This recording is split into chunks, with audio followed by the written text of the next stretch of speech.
So the first half of that question is a lot easier to answer than the second half. And I would say no, it's not, it can't be the best system because, as I mentioned, everything's constantly changing and we're constantly evolving. And economics is, a science of perpetual optimization and efficiency. And so we will constantly be trying to do better. But can we imagine a better system?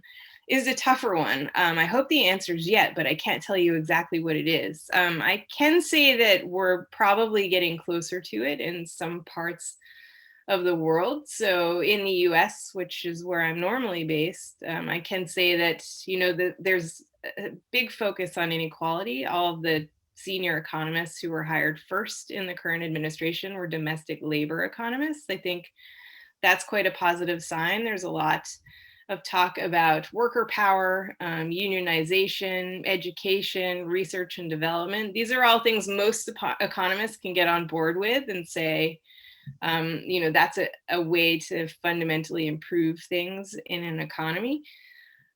So I think that's positive. Also, there's a lot on climate change and sustainability, which is welcome and long overdue, but finally happening. So we're starting to consider some of these other ideas that you asked me about earlier, which are things a lot of people care about, particularly younger people, but don't fit very well into our GDP models or um, quite yet our idea of how assets should be allocated, so how investors should think about these things, but at least we're moving in the right direction.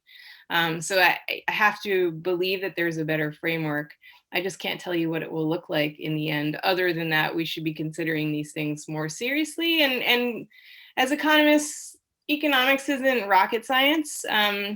There are, a handful of things that you can do to fundamentally boost where the economy is, things like education, infrastructure. There are economic arguments for why you should address things like climate change and inequality. So you don't have to care about it out of the goodness of your heart. It's also good for the economy. And so a new framework should certainly include those things. How politically feasible that might be remains to be seen. But I'm hopeful at least they're being involved in conversation now.